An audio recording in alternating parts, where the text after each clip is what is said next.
Hello and happy Monday on this beautiful Monday. It is in the 60s in Chicagoland, which we love when it's March in the 60s, although it's going to rain like crazy this weekend. But let's not worry about the weekend because it's Monday and that's what's important. I am still fighting the flu. I still have some congestion and I still have um, some headaches and stuff like that. And I'm still got some brain fog, so I apologize. But this Monday, we've got questions on facilitation. So let me pull up the questions. And just to sort of explain this a little bit, because this question came up about questions. So I have a really good friend that asked me if, how do I prepare for the questions? And so I had to say to her, honestly, I don't prepare for the questions. So what happens is the team gathers the questions, they put them in a document, and which I'm about to pull up the document. They pull it up in a document and then I get the questions. And so it's a list of questions. And so I will say that sometimes I might look at a question and go, oh, I don't want to answer that. And I might skip to another question. But I'm basically finding out about the questions the same time you guys right now are finding out about the questions, just so you know. So if it looks like sometimes I'm not sure of the answer, it's because I'm not sure of the answer. That's the reality. Okay. With that, let's begin. It looks like the theme for this Monday's questions are around facilitation. And so our first question comes from, David. And so David says, hi, I'm an IT consultant and I'm curious, which virtual boards are you using to collaborate with clients? I've created polls and different virtual boards on different platforms, but I'm curious as to what you use and what you like. Okay, well, hi, David. Thanks for the question. There's a lot of boards out there. Zoom has its own board that you can now use. You can also connect it to Mural and Mural, Miro, and then Mural, Mural. Why they have such close names, and I'm, botching up the pronunciation. I don't know. There's also some tools that are not necessarily whiteboards, but there's Mentimeter, there's Poll Everywhere. Oh, I am like in a brain fog, so there are others that I can't remember right now, but there's a host of tools. And I would say, so we use all of those that I mentioned. And so I would say what I would do is go for either the free trial of those tools or the free version of those tools and check them out before you decide to buy.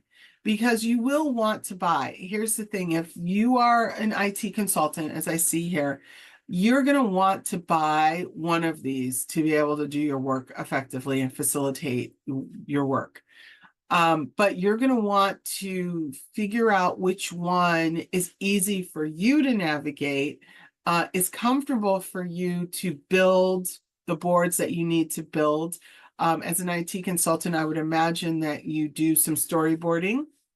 In our consultancy, we do storyboarding, so I would imagine you do it as well. And so what I would suggest is play with the different platforms. There's so many platforms out there. Do the free trial or if they have a free version, do that for a short amount of time, but purchase something. And here's why. I know people are going to be like, but if you can use it for free, why purchase it? Because there are tools that you cannot access in a free version. And as a professional, this is a business that you're running. You want to make sure that your client sees that you're a professional and that you have skin in the game and that you're not limiting the quality of the work that you're doing because you're limited by whatever the free version allows for. So, but we always suggest to people before you commit, play around with the tool, take the time to do that free trial so that, or the free version, so that you know what you're getting into, and then choose the one that is best for you to navigate, because you're the one that's facilitating. You're the one that needs to be in and out of it, and you're the one that's going to need to explain to others how to use it and what they're using. So as an example, we played around with a lot of different whiteboard, and they're all great. We landed on Mural because for us, it was the easiest to navigate. It was the easiest to share with other people. And it allowed us some freedoms that we felt really comfortable navigating. Not that the others didn't do that, but just for us, for our team, that's what we ended up using. That was a really long-winded answer. Sorry about that. I hope that helps. All right, our next question comes from Garrett. And Garrett says, "Hi, Marie. I watch every Tuesday, not Monday." Okay, Garrett. It's okay. You don't have to watch me live. It's my feelings aren't hurt. Oh, a little bit hurt, but not really. And my question is ground rules. What are some of the ground rules that you put into place for your workshop? Great question, Garrett. So a couple of things with ground rules. I think it's really important to set ground rules, and people have different terms for that. You know, like they say, these are like housekeeping rules. These are, I do like the ground rules kind of thing. What I do is before I present our housekeeping rules, so to speak, I actually ask the group, what are some ground rules for them? Here's why. We're not dealing with kids. I mean, we do have programs for kids, but in this instance, we are not actually dealing with kids, and we don't facilitate children. We're working with adults. And so with that being said, adults need to have that sense of autonomy to be able to determine their own destiny, which means that as a group, they need to decide what their ground rules are. And so one of the first things we do is I say to them, we need to set ground rules of how we are going to show up with each other through the day, the week, the 2 days, whatever the session is. And so I'd love to hear what are some things that you would like to include in the ground rules. And so we whiteboard it. And even in a virtual setting, we can open up a whiteboard it there. Or if we're in person, we open up a whiteboard and whiteboard it that way. But this gives people an opportunity to really think about what's important to them, and gives them an opportunity to debate that a little bit, because someone might say something like this happened recently, last probably 3 or 4 weeks ago. This happened where a group actually said that they wanted to have someone in the group said, we want to keep our phones because of the work that they do. They happen to be in healthcare, so they do have emergency situations. And then someone else said, no, I don't think we should keep our phones on. I think we should be 100% in this moment. And so instead of feeling like, oh, this is an impasse, I just said, hey, let's talk about it. Let's make a pros and cons for the phone. And so we did. And we did this on the sticky notes. If you're familiar with the work that I do, I like to do the working together alone method when we have a lot of voices that we want to hear in a room. And we opted to having the phones on, having it on silent, but only having certain numbers pop up as emergency numbers. So that wasn't just everybody that called, that everyone kind of agreed to, here are like 3 numbers that we can put that would block the silence. You can do that on most Androids as well as iPhones. And that was one of the rules that we agreed to. So that's what I kind of like to do, is I like to have the group set the ground rules, because every group has different things that are important to them. And then I have some general ground rules. And the phone is part of the general ground rules. But in this example that I just gave you, we didn't do that because of the nature of the work that they do.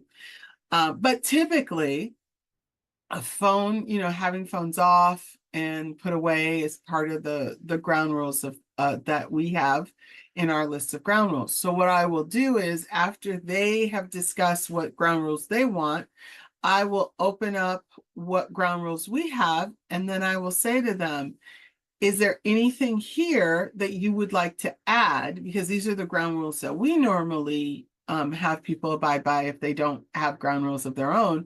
Is there anything here you would like to add to your ground rules? And so we'll just have them look at that, and then they can add what they want to add. And then if I have some non-negotiables, like after doing that exercise, you'll have some experience with these people, and you might notice some things that you're going to go, we really have to keep them accountable to those things. Like, let's say you have some people that are very aggressive in a group, like they're pushing and they want to speak, and they'll speak without consideration of others. Then we'll make that a non-negotiable, right? That we have to be considerate to others. If you don't have that vibe, then you don't need to make that a non-negotiable. So really, it's about flexibility with ground rules. It's about treating adults as adults and saying, you're adults. We recognize that you've got some things that are important to you. So let's talk about that and own that. And then also then sharing what your standard ground rules are. Garrett, I hope that's helpful for you as well, to be able to sort of say, sorry, and see, I didn't turn off my phone. See, this shows you we're live. Okay, and then, okay, here's one. I'll take this last one. And this last one is from Sandra. Sandra says, on Monday, which I think is today, okay, I may go introduce myself as a workshop facilitator to a very important company. All right, and I want to prepare myself as much as possible. Can you help me with possible scenarios? And what types of things should I consider? Okay, well, I'm not quite sure, Sandra, how you're going to be approaching them. If it's a connection that you have with someone that's there, or it's a complete cold situation. But I would say before you approach them, make sure you do your research. Know who they are, who their clients are, know how much money that they actually make in terms of their revenue, and then possibly know some pain points. What are some things that might be challenges for them that a facilitator would be needed? So that's one. Two, when you approach them, and this is not my analogy, but it's one I really love because it really resonates with me. And I think it resonates with other people. And I use this sort of analogy a lot in workshops, talking about it in terms of relationship.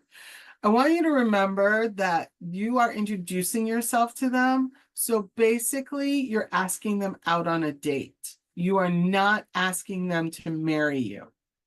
And that's really important because a lot of times people will go in and they will feel like, I'm going to go into this meeting and I'm going to close this deal. And closing the deal is the marriage portion of the program. It's the contract, right? You're not there at all. You're just meeting them, and you're just feeling them out to see if you would like to have a relationship with them. And so this meeting on Monday, what I would say, without knowing all of this, so I'm not going to give you a lot of like tips and tricks for this, Sandra, because I don't know the backstory of this. But what I would say is walk into this meeting armed with some research and with the notion of the end goal for this meeting is to come out with a date, meaning coming out with a second meeting to discuss things. That's the date. I'm not going in here to get married. I'm going in to see if we're interested in going out on a date. That's really the attitude you need to walk into the meeting with. And if you do that, that would be really helpful because now it's less pressure on you, and it's also less pressure on them because they're not going to have this feeling that all you're doing is pitching to them. They're going to have a feeling that you're truly introducing yourself. Like, I'm introducing myself to you. Here's what I'm about. I'd love to learn more about you. I don't know if this is a right fit, but hey, I'd love to have the conversation and keep the conversation going. So, in your mind, if this works for you, the analogy I want you to have in your mind is that I'm going to see if we are compatible enough to go out on a date. I'm not going in to see if we want to get married. All right. Well, that's it for this Monday. Sarah, I hope that, or Sandra, sorry, I hope that answers your question. And if you feel like, Sandra, if you would like to give us more context, please feel free to put it in the comments or send it to me via DM or to one of our team members, which is how people get questions to us. And if you guys have burning questions, feel free to send them. We're taking all questions. I've answered questions on politics more so around like civics, like why are things done that way? Because that is my background.